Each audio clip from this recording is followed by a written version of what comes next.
শালিগ্রাম পাথর ভগবান বিষ্ণুরই এক ভিন্ন স্বরূপ, তা আমরা সবাই জানি। কিন্তু আমরা কি জানি ভগবান বিষ্ণু স্বরূপ এই শালিগ্রাম পাথর কেবলমাত্র গণ্ডকী নদীতেই কেন পাওয়া যায়? কেনই বা গঙ্গা নদীতে এই শালিগ্রাম ভগবান প্রকট হন না? কেন যমুনা নদীতে নয়? আবার কেনই বা নর্মদা নদীতে ভগবান বিষ্ণু স্বরূপ এই শালিগ্রাম পাথর প্রকট হন না? রাধে রাধে বন্ধুরা, ইউনিভার্সাল কোটস ডায়েরি চ্যানেলে সবাইকে স্বাগত। বন্ধুরা, ভিডিওটি শেষ পর্যন্ত দেখার অনুরোধ রইল। গণ্ডকী নদীতে এই ভগবান বিষ্ণু স্বরূপ শালিগ্রাম পাথর প্রকট হওয়ার গল্পটির পেছনে এক অতি প্রাচীন কাহিনীর উল্লেখ পাওয়া যায়। এই প্রাচীন কাহিনীটি আবার এক বেশ্যার জীবন কাহিনীর সঙ্গে সম্পর্কযুক্ত। হিন্দু ধর্মশাস্ত্র অনুযায়ী নর্মদা নদীর প্রতিটি পাথরকে যেমন আমরা ভগবান শিবের ভিন্ন স্বরূপ হিসাবে অর্থাৎ নর্মদেশ্বর মেনে পুজো করে থাকি, তেমনি গণ্ডকী নদীর প্রতিটি পাথরও শালিগ্রাম ভগবান বিষ্ণু স্বরূপ শালিগ্রাম শিলা বা পাথর হিসাবে মানা হয়। শালিগ্রাম ভগবান এই গণ্ডকী নদীতে স্বয়ং প্রতিষ্ঠিত বা প্রকট হয়েছিলেন, তাই শালিগ্রাম ভগবানকে আলাদাভাবে প্রতিষ্ঠিত করার কোনো প্রয়োজন হয় না। প্রাচীন কাহিনী অনুসারে প্রায় 1000 বছর পূর্বে এক গ্রামে গণ্ডকী নামে এক মাতা বসবাস করতেন।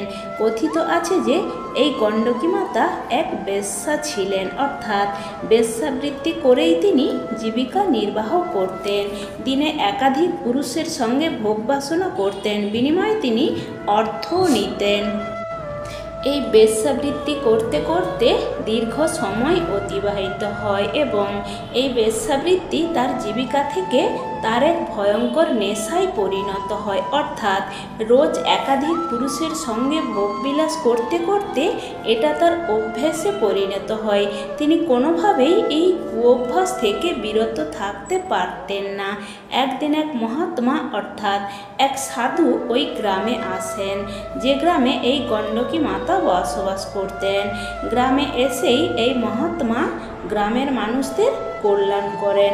এইসব দেখে শুনে গণ্ডকী মাতা সেই সাধু অর্থাৎ মহাত্মার কাছে আসেন এবং বলেন, হে মহাত্মা, আপনি তো সাধু সন্ত, আপনি তো সবার ভালো করেন, সবার কল্যাণ, এমনকি এই গ্রামের সব মানুষের আপনি কল্যাণ করেছেন। তাহলে এই বেশ্যা অর্থাৎ আমারও কল্যাণ করুন, যাতে আমারও পাপ থেকে মুক্তি হয়, অর্থাৎ আমিও এই কুকর্ম থেকে মুক্তি পাই। গণ্ডকী মাতার এই কথা শুনে মহাত্মা বলেন, আমি তোমার কল্যাণ করতে পারি, কিন্তু একটি শর্তে। এর জন্য তোমাকে বেশ্যাবৃত্তি ছাড়তে হবে। প্রত্যুত্তরে গণ্ডকী মাতা বলেন, হে প্রভু, আমি সব ছাড়তে পারি, কিন্তু এই বেশ্যাবৃত্তি আমি ছাড়তে পারবো না, কারণ এটি আমার অভ্যাসে পরিণত হয়ে গেছে। আমি কোনোভাবে এই কুঅভ্যাস থেকে সরতে পারবো না। এটা ছাড়া আপনি আমাকে অন্য কোনো উপায় বলুন, যাতে আমি উদ্ধার হতে পারি। আমি সব করতে রাজি, কিন্তু হে প্রভু, দয়া করুন, আপনি অন্য যে কোনো উপায়ে আমাকে উদ্ধার করুন, কিন্তু আমাকে এই ভোগ বাসনা থেকে বিরত থাকতে বলবেন না। আমি তো একজন বেশ্যা, আমার মতো পাপী নারীদের মুক্তি অর্থাৎ উদ্ধারের জন্য অন্য কোনো উপায় বলুন। তখন ওই মহাত্মা বলেন, বেশ ঠিক আছে, তোমাকে বেশ্যাবৃত্তি ছাড়তে হবে না। আজ থেকে সূর্যাস্তের পর যেসব পুরুষ ভোগ বাসনার জন্য তোমার ঘরে আসবে, তাকে ভগবান রূপে নিজের পতিদেবতা ভেবে সেবা যত্ন শ্রদ্ধা সম্মান করতে হবে এবং ভালোবাসতে হবে, ঠিক যেভাবে একজন পতিব্রতা নারী তার স্বামীর সেবা করে। এই কথা বলে সেই মহাত্মা সেখান থেকে চলে যান। ইউনিভার্সাল কোটস ডায়েরি চ্যানেলের পক্ষ থেকে বন্ধুদের রিকোয়েস্ট, যদি ভিডিওটি ভালো লাগে তো প্লিজ একটি লাইক করো আর চ্যানেলটি সাবস্ক্রাইব করে পাশে থাকো। রাধে রাধে। গণ্ডকী মাতা গুরুজির বলা প্রতিটি কথাই শ্রদ্ধা ভক্তি ও বিশ্বাসের সঙ্গে অক্ষরে অক্ষরে পালন করেন, অর্থাৎ সূর্যাস্তের পর যে পুরুষ তার ঘরে আসে, গণ্ডকী মাতা নিজের স্বামী ভেবে পূজ্য পরমেশ্বর প্রতিরূপে তার সেবা করেন, তাকে ভোজন করান, তার পা ধুয়ে দেন এবং তিনিও একজন সধবার বেশভূষা পরিধান করতে শুরু করেন। নারীদের 16 শৃঙ্গার তিনিও ধারণ করেন, অর্থাৎ সিঁথিতে সিঁদুর, পায়ে আলতা, হাতে চুড়ি, পায়ে চুটকি, গলায় মঙ্গলসূত্র ইত্যাদি সবই তিনি ধারণ করেন। যেভাবে একজন পতিব্রতা নারী তার পতিদেবতার সেবা করেন। কেন কি মাতা গণ্ডকী গুরুজির কথা বলাগুলি খুবই বিশ্বাসপূর্বক, ভক্তি ও শ্রদ্ধার সাথে পালন করতেন। এইভাবে অনেকটা সময় কেটে গেল। ভগবান বিষ্ণু ও বৈকুণ্ঠলোক থেকে এসবই নিরীক্ষণ করছিলেন। ভগবান যখন কারোর উপর প্রসন্ন হন, তখন মানুষের একনিষ্ঠ শ্রদ্ধা, ভক্তি ও বিশ্বাসের উপরই প্রসন্ন হন। গণ্ডকী মাতার গুরুজির বলা বচনের উপর অগাধ বিশ্বাস ও পরম প্রতিভক্তি দেখে স্বয়ং ভগবান বিষ্ণু একদিন অতি সাধারণ বেশ ধারণ করে, অর্থাৎ অন্যান্য পুরুষেরা যেইভাবে তার কাছে আসে ঠিক সেইভাবে তিনিও সূর্যাস্তের পর মাতা গণ্ডকীর ঘরে আসেন। অন্যান্য দিনের মতো মাতা গণ্ডকী পরম ভক্তি ও শ্রদ্ধার সাথে ওই পুরুষের অর্থাৎ ছদ্মবেশ ধারণকারী ভগবান বিষ্ণুকে নিজের স্বামী ভেবে যথারীতি তার সেবা যত্ন করতে থাকেন, তার পা ধুয়ে দেন, তাকে ভোজন করান এবং অন্যান্য সেবা যত্ন করতে থাকেন। এরপর যথারীতি স্বামী স্ত্রী স্বরূপ রতিলীলা করার পর দুজনেই ঘুমিয়ে পড়েন। মধ্যরাতে পুরুষরূপী ভগবান বিষ্ণু খুবই অসুস্থতা বোধ করেন এবং যন্ত্রণায় ছটফট করতে থাকেন। তখন মাতা গণ্ডকী খুবই ব্যতিব্যস্ত হয়ে পড়েন এবং বলেন, হে প্রভু, আপনি সবুর করুন, আমি শীঘ্রই বদ্যি ডেকে নিয়ে আসি।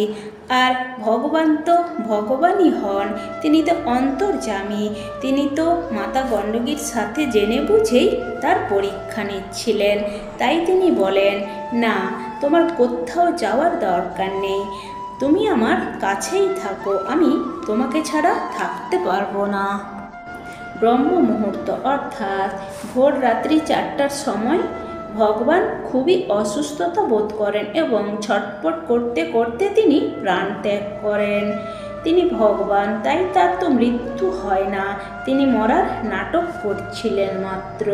তখন মাতা গণ্ডকী ভাবেন, ইনি তো আমার পতিই ছিলেন, আমার পতি মারা গেছে, তাই নিয়মানুযায়ী আমাকেও স্বামীর চিতায় সহমরণে সতী হতে হবে। তাই তিনি মরা স্বামীর মাথা কোলে নিয়ে বসে থাকেন। আর এদিকে সকাল হতে না হতেই সারা গাঁয়ে খবর ছড়িয়ে পড়ে যে গণ্ডকীর ঘরে আসা কোনো এক পুরুষের মৃত্যু হয়েছে। তাই দেহ সৎকারের জন্য গ্রামবাসীরা আসে এবং যথারীতি নিয়ম মেনে দেহ নিয়ে শ্মশানের পথে রওনা হয়। তখন মাতা গণ্ডকীও সধবার বেশে সেজে ওই শ্মশান যাত্রার সঙ্গে শ্মশানের পথে চলে। তখন গ্রামবাসীরা গণ্ডকীর এই বেশ দেখে খুবই হাসাহাসি করতে থাকে এবং জিজ্ঞাসা করে যে সে এইভাবে সেজে কোথায় যাচ্ছে।